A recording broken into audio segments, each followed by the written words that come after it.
शासनाने म्हणजे डीजी ऑफिसने हळूहळू सगळे जिल्हे अगदी थेट गडचिरोली चंद्रपूर जिथे जास्त आवश्यकता आहे पासून नॉर्मल क्राईम असतोच प्रत्येक जिल्ह्यामध्ये, तर त्या सगळ्याच ठिकाणी अद्ययावत गोष्टी, जसं आज त्यांनी 28 सीटर व्हॅन्स दिल्या की वेगवेगळ्या वेळेला ज्यावेळेला पोलिसांचा फोर्स ट्रान्सफर करावा लागतो, दुसऱ्या ठिकाणी पाठवावा लागतो, त्यावेळेला त्यांची वाहतूक व्यवस्था नीट पाहिजे, गाड्या नीट पाहिजेत, वेळेत पोचल्या पाहिजे. अशा 2 दिल्या आहेत की ज्याच्यामध्ये थोडं अधिक वेळासाठी जाणार असले, 4 दिवस आता तिथे जाऊन कॅम्प करणार आहे, तर असणारं साहित्यही ठेवण्याची व्यवस्था आतमध्ये आहे. पण त्याहीपेक्षा फंटास्टिक पहिल्यांदाच सांगली जिल्ह्याच्या ताफ्यामध्ये आली फॉरेन्सिक लॅब. फॉरेन्सिक लॅब याचा अर्थ आपल्याला माहिती आहे की गुन्हा ज्यावेळेला घडतो तेव्हा तिथल्या खूप गोष्टी सॅम्पल म्हणून उचलायच्या असतात आणि ते उचलायला नॉर्मल यंत्रणा नाही चालत, तर त्याला फॉरेन्सिक लॅब पाहिजे. मोबाईल त्याने दिले आता आपल्याला 1 आणि आपल्या 5 डिव्हिजनला 5 देणार आहेत. प्रशिक्षित स्टाफ दिलेला आहे आणि याचंसुद्धा एक वेगळ्या प्रकारचं ग्रॅज्युएशन आणि पोस्ट ग्रॅज्युएशन आहे. मी शिक्षणमंत्री या नात्याने आता इंटेक वेगळ्या कॉलेजेस वाढवतो आहे का, तर हळूहळू या गाड्या वाढणार आणि आपल्याला माणसंही जास्त लागतील की ज्याच्यामध्ये सगळं अद्ययावत आहे. मी आता काही सॅम्पल म्हणून पाहिलं, समजा ड्रग्स सापडले तर ते ड्रग्समध्ये त्या ड्रगची वेगवेगळ्या कॅटेगरीमध्ये ते कोकेन आहे का गांजा आहे का चरस आहे हे बघण्याचं किट आहे. त्या किटमध्ये त्याच्यातल्या स्मॉल किटमध्ये त्याच्यातलं काही सॅम्पल टाकलं की वेगवेगळ्या कलर कोडमुळे लक्षात येतं की हे काय आहे. असंच एखादा खून झाला, एखादा दरोडा झाला, म्हणजे किती विचार केला आहे की त्या फॉरेन्सिक लॅबवर CCTVची व्यवस्था केली, म्हणजे त्या ठिकाणी घटना गेल्यानंतर एका बाजूने सॅम्पल कलेक्ट करताना CCTV शूटिंग करणं. त्यामुळे महाराष्ट्रातला गुन्ह्यांचा जे पर्सेंटेज आहे, जी टक्केवारी आहे, ती कमी करण्याचा प्रयत्न चालला आहे. पण त्याहीपेक्षा गुन्हा घडल्यानंतर चार्जशीट लवकर तयार होणं आणि केस लवकर निकाली लागून शिक्षा होणं. 25-25 वर्ष केस चालते, शिक्षा होत नाही, गुन्हेगार ह्या मस्तीमध्ये फिरतात की अरे एकदा जामीन मिळाला की काय दुसरा गुन्हा करायला तयार. या सगळ्या अद्ययावत गोष्टीमुळे आता कन्व्हिक्शनचं स्पीड वाढेल. सरकारची उपसमितीची पण बैठक सुरू आहे. मी उपसमिती बैठकीत मी पण होतो, ऑनलाईन मी कनेक्ट झालो होतो. माझा आधीपासून प्रवास चालला होता, म्हणून मग नवीन अध्यक्ष राधाकृष्ण विखे पाटलांना मी विनंती केली, पण मीच नाही, उदय सामंतजी पण ऑनलाईन होते, शंभूराज देसाई पण ऑनलाईन होते, शिवेंद्रराजे ऑनलाईन होते, कारण आता गणपतीमध्ये खूप ॲक्टिव्हिटी झाली आहे. कालही मी बोललो आहे, तेच पुन्हा बोलेन की मनोज जरांगे पाटलांनी ज्या मागण्या मान्यच होऊ शकत नाही, मान्य होणाऱ्या सगळ्या झाल्या. म्हणजे ज्यांचे प्राण गेले या आंदोलनामध्ये, मग कोणी आत्महत्या केली असेल, कोणीतरी ॲक्सिडेंटमध्ये गेला असेल, पोलीस मारहाणीत वगैरे कोणी गेलं नाही, पण निघालो मोर्चाला, ॲक्सिडेंट झालो, मोर्चात आहे, हार्ट अटॅक आला, इथपर्यंतच्या सगळ्या डेथला त्या आंदोलनामधल्या डेथ आहेत, आंदोलनामध्ये मृत्यू आहे असं म्हणून सगळ्यांच्या घरी 10-10 लाख रुपयाची नुकसान भरपाई पोचली, एकही राहिलेलं नाही. त्यातले 9 जण सोडले तर सगळ्यांच्या घरच्या कोणाला कोणाला नोकरीत घेतलं गेले.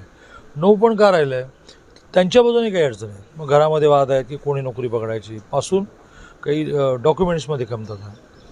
तर अशा ज्या मागण्या असतात किंवा कुणबी नोंद मराठवाड्यामध्ये लवकर सापडत नाही, तर सरकारने निवृत्त न्यायाधीश शिंदेंची समिती करून डॉक्युमेंटची संख्या वाढवून टाकली, एकदम 23 डॉक्युमेंट करून टाकली. तर हे काय का आहे, जसं आपण वोटिंगला जातो ना 14 डॉक्युमेंट असतात, अरे बँक पासबुक तरी आहे का, आहे, चला वोटिंग कर, तसं 23 डॉक्युमेंटपर्यंत नेल्यामुळे 58 लाख नोंदी सापडल्या. आणि मराठवाड्यामध्ये नोंदी कमी सापडायच्या, तर मराठवाड्यामध्ये सुद्धा 10 लाखापेक्षा जास्त नोंदी सापडल्या. एक नोंद ही सरासरी 10 नवीन दाखले क्रिएट करते. मला मिळालं, माझ्या मुलाला मिळालं, माझ्या मुलीला मिळालं, माझ्या पुतण्याला मिळालं, माझ्या भाच्याला मिळत नाही, कारण मग ती बहीण लग्न होऊन दुसरीकडे गेली. आता या देशाचा कायदा आहे की आपल्याला जातीची नोंद ही वडिलांकडून काढावी लागते. आता तर तुम्ही म्हणालात की ती लग्न होऊन ज्या घरी गेली त्या घरी, म्हणजे त्या लग्न होऊन जाताना ती कुणबी असेल तर ती त्या नवीन घरी कुठली जात असेल ती कुणबी राहते. पण ती समजा कुणबी घरामध्ये लग्न होऊन गेली, मग आता तिला कुणबी म्हणा असं नाही म्हणता येत. का हट्ट चाललं आहे आणि का हे सगळं लांबवणं चाललं आहे मला काही कळत नाही. त्यामुळे जी कुठली कायद्याच्या चौकटीत बसणारी मागणी असेल, 58 लाख दाखले नव्याने क्रिएट केले सरकारने, त्यातल्या 58 लाख नोंदी सापडल्या, 10 लाख लोकांनी सर्टिफिकेट घेतली, मल्टिप्लाय बाय 10 म्हणजे 1 कोटी दाखले निघाले. तरी सरसकट मराठ्यांना कुणबी करा अशी प्रोव्हिजन नाही, कायद्यात नाही. सुप्रीम कोर्टाने एका निर्णयामध्ये म्हटलेलं आहे की अशी एखादी कास्ट ही अख्खीच्या अख्खी आपल्याला त्या कास्टमधलं 99% लोकांना सर्टिफिकेट द्या, पण नोंद सापडली की द्या. अख्खी कास्ट कन्वर्ट करणं हे कुठल्याही कायद्यात बसणार नाही, टिकणार नाही. अशी खूप गोष्टी मान्य झाल्या. आता मी काल एक गोष्ट लगेच माझा स्पीड इतकं भयंकर आहे की ज्या वेळेला 3 सप्टेंबरला यावर्षीच्या ॲडमिशनची लास्ट डेट आहे.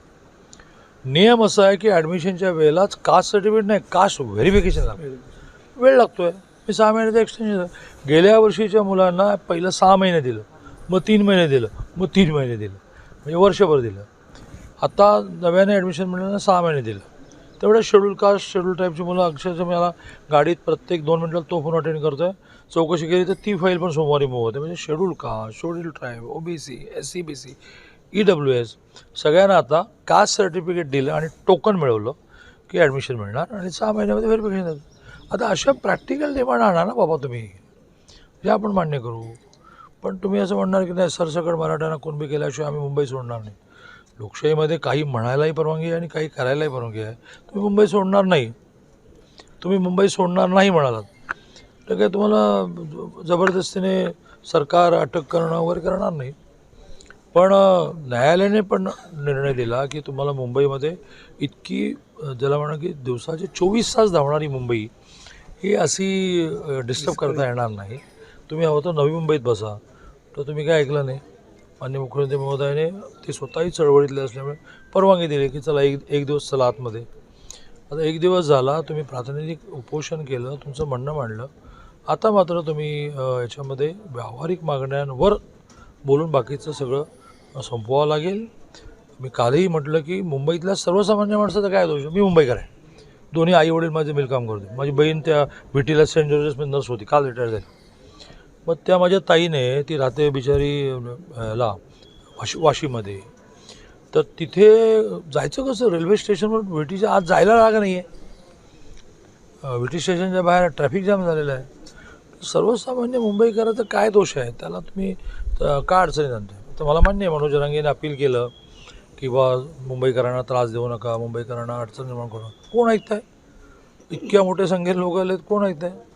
अशा आंदोलनाचा एक मोठा प्रॉब्लेम हा असतो की उद्या समजा मान्य झाली एखादी गोष्ट मोठी आणि मनोज जरांगेने ठरवलं की आता आपण चला बॅक टू पॅव्हलियन घरी जाऊ, तर लोक ऐकतील की नाही शंकाच आहे. कारण प्रत्येकाला त्याच्या अँगलने मान्य होणं हवं असतं.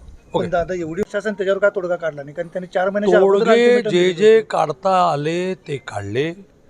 मी ग्रामीण माणूस असल्यामुळे ग्रामीण म्हणीमध्ये बोलतो की माझ्या ग्रामीणमध्ये म्हण आहे, ना इलाज को क्या इलाज.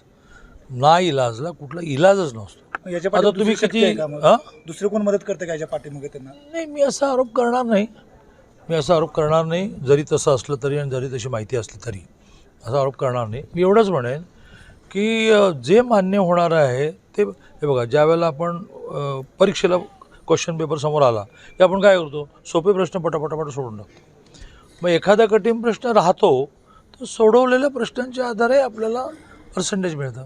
नाही तू एक प्रश्न सुटत कसा नाही, मी 3 दिवस थांबणार, असं कसं करून जाईल. याला कारणीभूत राज ठाकरेंनी सांगितले की शिंदेने जे काही पत्र दिलं होतं त्याचं अल्टिमेटम पूर्ण केलंच नाही आहे ना. माजी मुख्यमंत्री एकनाथजी शिंदे, आत्ताचे उपमुख्यमंत्री एकनाथजी शिंदे यांनी कुठलंही खोटं आश्वासन दिलं नाही.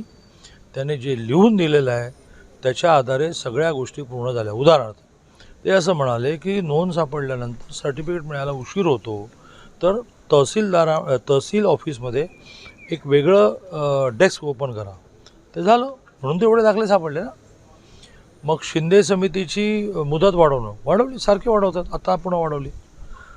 त्यामुळे एकनाथजींनी दिलेला कुठलाही शब्द, जे गेले त्यांना 10 लाख देऊ दिले, त्यांच्या घरच्या नोकऱ्या देऊ दिल्या. हां, आणि त्यामुळे मागण्या कधीही प्रॅक्टिकल करायच्या. मी चळवळीतून म्हणतो, I was all India general secretary ABVP.